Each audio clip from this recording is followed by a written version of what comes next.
किसको? शिव कुमार को। क्या? सरसों का दाना चूर्ण पैदा करता था, और जब संत बन गया तो सियान निखा रही है, पत्थरों पे सोया हुआ है, कंकड़ों पर लेटा हुआ है, तो उसे निखार आता जा रहा है। कब आया ये? संत। अगर ऐसा ही निखार हमारे जीवन में आ जाए तो हमारा जीवन संत में ही बन जाता है। करना क्या है? निकाल लेके आना है। जो ज्ञान सुख में भावित होता है वो दुख आने पर नष्ट हो जाता है। एक बार पड़ोसी में कोई एक्सपायर हो गए थे, तो लोग समझ, अरे भैया जीवन ऐसा ही है, सबको जाना है, कौन किसका है, कौन साथ में आया, कौन लेके आया। सुख में भावित ज्ञान दुख में आके नष्ट हो जाता है। एक दिन घटना घटी, उसी के यहाँ पे कोई एक्सपायर हो गया। जो व्यक्ति को समझाने गया था आज वो ही, क्यों भैया अब ज्ञान कहाँ गया तेरा? अब अपने आप को समझाना। इसलिए दुख का जो ज्ञान होता है वो दुख के समय जो ज्ञान किया जाता है, जो एहसास होता है, वो दुख आने पर भी सुख दे के ही जाता है।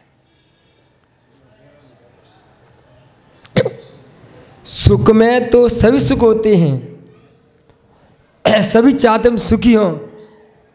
इसने तो गला बिठा दिया 5 दिन में, नहीं माना। सुख में तो सभी सुख होते हैं, लेकिन दुख में जो सुख खो देते हैं वही महापुरुष कहलाते हैं। आप कौन हो पंकज भैया, पुरुष हो कि महापुरुष हो? पुरुष हो तो महापुरुष कब बनोगे? जिस दिन संकट आए, कष्ट आ जाए, दुख आ जाए, पीड़ा आ जाए, उस समय भी चेहरे पे सिकन नहीं आना चाहिए। क्या? जैसा चेहरा सुख के सद्भाव में था वैसा ही दुख के सद्भाव में होना चाहिए। तो बन जाओ क्या? महापुरुष। कि महापुरुष चेहरे पे कोई सिकन नहीं आती।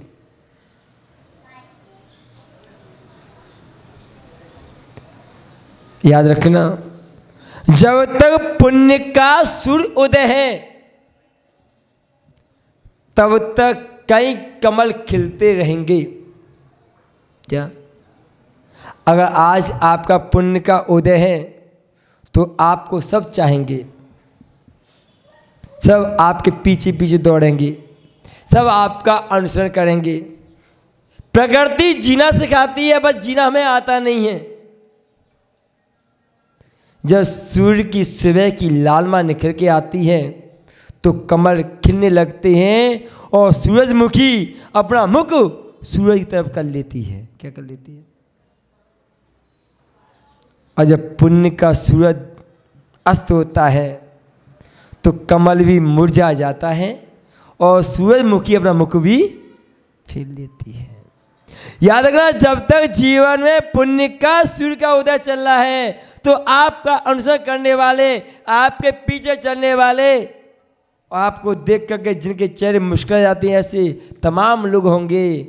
लेकिन जिस समय आपका पुण्य का सूरज अस्त हो जाएगा, उसमें जो आपके पीछे पीछे दौड़ते हैं, अतुल भैया जो आज आपके सेवक हैं, जो आज आप पे किंकर हैं, जो आज आपकी सेवा करने वाले हैं, जो आज आपको देख करके मुस्कुराते हैं कि अतुल भैया मेरे पास आ गए, बहुत अच्छा लगा।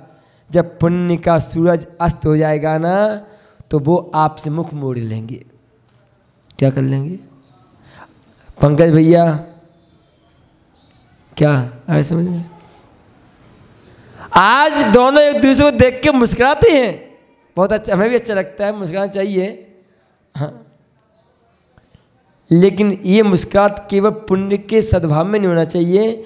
अगर कहीं पुण्य का सूर्य अस्त भी हो जाए तो भी ऐसा ही व्यवहार चलना चाहिए, तो काम बनेगा। अगर पुण्य के सद्भाव में अधिकांश ये देखने मिलता है कि लोग मुख मोड़ लेते हैं, ये प्रकृति का नियम है।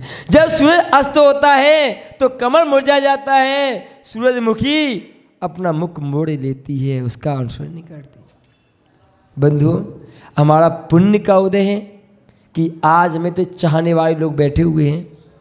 कई पाप का उदय, ये लोग हमें गालियां देंगे बैठे बैठे। हाँ, होता है।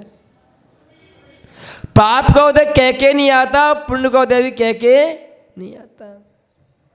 समायाति यदा लक्ष्मी नारी के तुफराम्बत।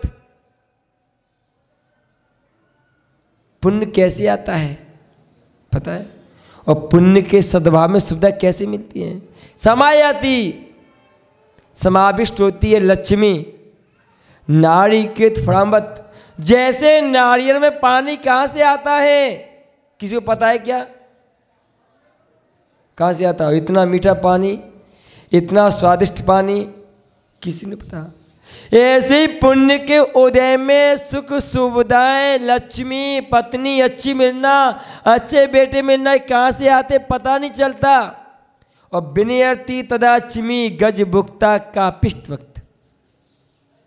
विनाश को लक्ष्मी प्राप्त कैसे हो जाती है पता है? जैसे हाथी को देखा है, एक कहता आता कबीट, क्या बोलते आप लोग, क्या बोलते हो? कबट, क्या बोलते हो?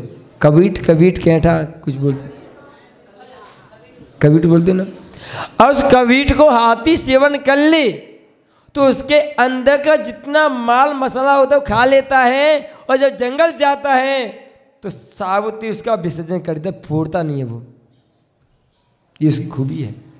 विनियर्ति तदालक्ष्मी गज भुक्ता का पिष्ट वक्त। ये आपने पहले सुना है क्या? यानी कि गज उस कबीट को खाता है, उस कहते को खाता है, उसके अंदर जितना मसाला होता है उसका सेवन कर लेता है, ये फूटता कहीं से भी नहीं है। और जब जंगल जाता है तो सावत वैसे वैसे निकल जाता है, लेकिन अंदर माल नहीं होता उसके अंदर। हाँ, ये उसकी खूबी है। इस ईश्वर में विनियर्ति तदालक्ष्मी, ऐसी लक्ष्मी विनाश को प्राप्त कैसे हो जाती है पता नहीं चलता है। ये कोई छोटा सा बालक अपने काका के यहाँ नौकरी करने गया। काका ने सोचा कि मेरा भतीजा बहुत गरीब है, कभी इसके पिता ने मेरी हेल्प की थी जब इसके पिता के पास पैसा था, आज इसका पिता नहीं है, धन संपदा इसके पास नहीं है, तो उसने अपने भतीजे को अपने नौकरी पे रखा। तो उसे महीना हो गया तो उसे कुछ सोने के सिक्के दिए। अतुल भैया ध्यान से सुन लेना, सोने के सिक्के दिए, और जैसे सोने के सिक्के उसके हाथ में दिए वो अंगारे बन गए, उसने फेंक दिए उठा के। सोने के सिक्के अंगारे बन गए, कैसे बन गए? पाप के उदय में।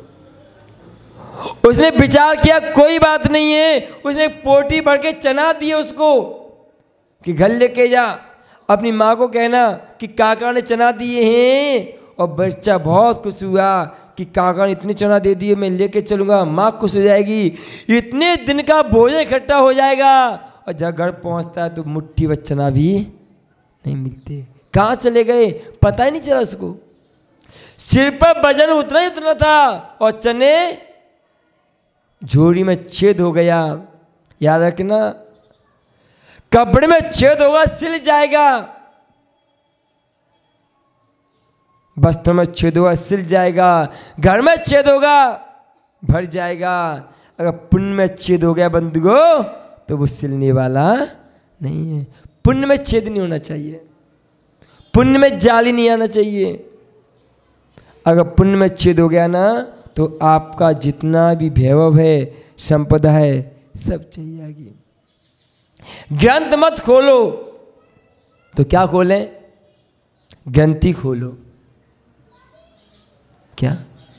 ग्रंथ मत खोलो, ग्रंथि खोलो। ग्रंथि यानी कि मन में बंधी हुई गांठ, एक दूसरे के प्रति बंधी हुई इस गांठ को खोल दो। ग्रंथ नहीं खोलोगे चलेगा, स्वाध्याय नहीं करोगे चलेगा, नहीं पढ़ोगे चलेगा, लेकिन मन में गांठ नहीं होना चाहिए। अगर गांठ है तो ग्रंथ खोल दो, आप ग्रंथ अपने आप खुल जाएंगे। ग्रंथ खोलने की आवश्यकता नहीं है। समय आपका लमसम हमें ध्यान रखना पड़ेगा ना कि हमारे सत्य महाव्रत है ना, इसलिए वंदना करो, बंद मत करो। आप यहां वंदना करने आए हो ना, है ना। वंदना बंद से छुड़ाती है, लेकिन हमारी नादानी हम वंदना से बंद कर देती है। हम वंदना से बंद कर लेते हैं। कैसे बता दूं, मैंने अभी देख लिया तो बता देता हूं मैं आपको, बुरा मत मानना भैया मेरे हो, और गलती से माफ़ कर देना, गरीब आदमी हूं, छोटा मोटा संत हूं। आप पूजा कर रही हो ना, अभी कुछ लोग लहसुनका करने गए थे इसमें बाथरूम में, उन्हीं कपड़ों से आके पूजा में बैठ गए, तो बताइए इससे पुण्य मिलेगा कि पाप मिलेगा आपको? बंद हो, बंद से छोड़ोगे आप वंदना करते करते भी बंद को प्राप्त हो रहे हो।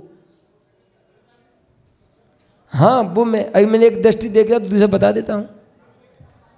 अगर आपको लघुशंका जाना है, चाहे महिला हो चाहे पुरुष हो, वहाँ पे बेस्ते रखिए, वहाँ पे अलग से टॉवेल रखिए, अपने कपड़े उतारिए, टॉवेल पहनिए, लघुशंका के आइए, हाथ पे धोइए, टॉवेल अलग कीजिए, पूरे कपड़े पहनिए, फिर आके बैठिए। अभी मैं 2-3 दादाओं को देखा था, निकलते निकलते आए, बड़ी नाम बता दूं क्या? कहो तो नाम बताओ। नहीं, नाम नहीं दो यार, को इज्जत उतर जाएगी नाम के साथ, हैं? हाँ, जुलाई चल रहा है। अच्छा, ऐसे नाम नहीं बताना है ना। हाँ, नाम नहीं बताऊंगा, लेकिन समझ जाना, जो गए हैं वो समझ लेना, और जो नहीं गए वो भी समझ लेना कि हम वंदना से बंध को प्राप्त न हो। हम यहाँ से कर्मों से छूटने के लिए, कर्मों के बंध से छूटने की वंदना करने आए हैं, और हम बंध को प्राप्त होते जा रहे हैं। आप लोग खाना खाते हो ना इन्हीं कपड़ों से, नहीं खाते? कितने लोग इन्हीं कपड़ों से खाना खाते हैं? इन्हीं कपड़ों से है? नहीं खाना चाहिए। पूजा के वस्त्रों से भोजन नहीं करना चाहिए। आपको मैं एक बात बता दूं, आप कानपुर जाना, वहाँ बहुत अच्छी व्यवस्था की है। पूजा करने के लिए, अभिषेक करने के लिए पीले वस्त्र उपयोग में करते हैं कानपुर के लोग। आहारदान देने के लिए वाइट कपड़े। अगर आपने पीले, ऐसी कलकत्ता में ही नियम है, अगर आपने पीले कपड़े आहारदान पहन लिए तो आपसे कपड़े उतरवा लेंगे वो लोग, उतारो कपड़े पहनिए। हाँ, कलकत्ता ही नियम है। एक बार कलकत्ता में एक व्यक्ति बाहर से आया था, तो पीले कपड़े पहन के हाथ में पहुँच गया, उसके कपड़े तोड़वा लिए, सफ़ेद पहन के आओ।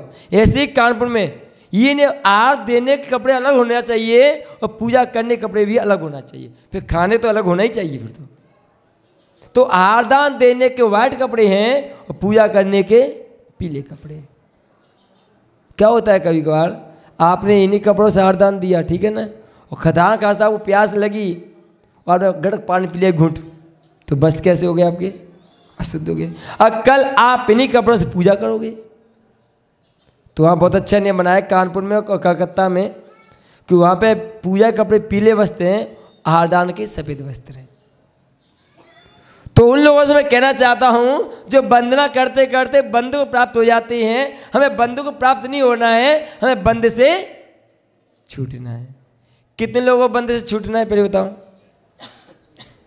तो नियम लोग बोलो, मैं आज के बाद हाथ जोड़ो पंकज भैया, जीवन में कभी भी पूजा करते समय, अभिषेक करते समय, विधान में बैठे हुए लघु शंका दीर्घ शंका इन कपड़ों से नहीं जाऊंगा, खाना भी इन कपड़ों से नहीं करूंगा। चलो नौवा का मंत्र पढ़ो सभी लोग। अब कल से याद रखना, जो वृद्ध दादा लोग हैं ना, तुम कैसे मैं सुबह से लहसुन नहीं गया अभी तक, तुम कैसे चले गए? पहले खा के पी के आते हो घर से? हैं? चाय पी के आते हो क्या? तो फिर कैसे लहसुन जाती हो? करके नहीं आते क्या घर से? हैं? जो भी करके आना घर करके आना, कल से यहाँ पे करने की अनुमति नहीं मिलेगी। करोगे तो 111 रुपया, 100 कम पड़ जाएंगे, 1100 रुपया दंड के देने पड़ेंगे। जिनको भी यहाँ पे अगर लघु शंकर करना 1100 रुपया दे देना, फिर लघु शंकर करने जाना, नहीं घर से करके आओ, ठीक है। यहाँ के तुम गंदगी फैलाते हो मंदिर में आके, हैं घर की गंदगी मंदिर में लाती हो, अच्छा लगता है क्या? नहीं तो क्यों करते फिर? तो नहीं करना चाहिए, ठीक है ना। बस ये कहूँगा कि अपने जीवन में हम क्या करें, चैतन्यमयी फोटो खींचें। क्या खींचें? इससे जो फोटो खींचेगी ना, ये पुद्गल से पुद्गल की फोटो खींच रही है। किसकी? ये भी पुद्गल है और शरीर भी पुद्गल से पुद्गल की फोटो खींच रही है। इससे मेरा भला होने वाला, बताओ कितने का भला हो जाएगा?